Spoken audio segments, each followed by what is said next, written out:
सबही के प्रणाम नमस्कार हो, सबही के प्रणाम नमस्कार हो।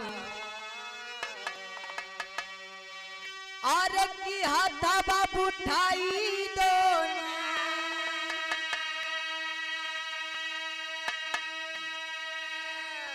हाथा बाबू उठाई दो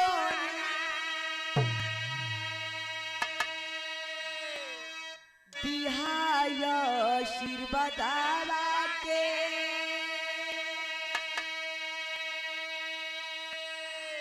हाथा बाबू उठाई दो दिहाय आशीर्वाद के निशाया दो निशाया दो बिटिया तोहार निशाया दो बिटिया तोहार निशाया दो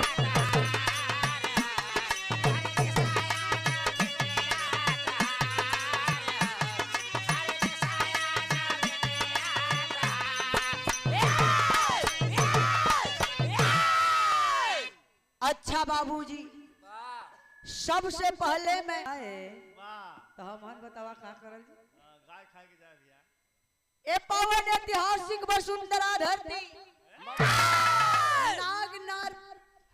हरैया के पावन धरती को मैं सशक्त नमन करती हूँ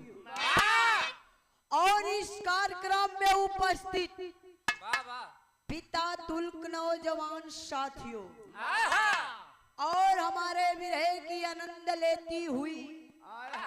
हमारे माताएं एवं बहनें और यहाँ पे उपस्थित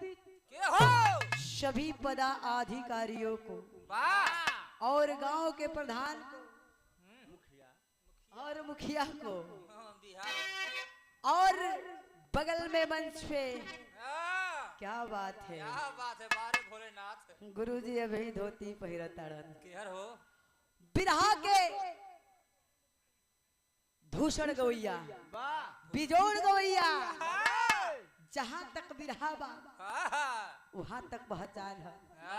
सम्राटों के सम्राट राम जन्म जबाज और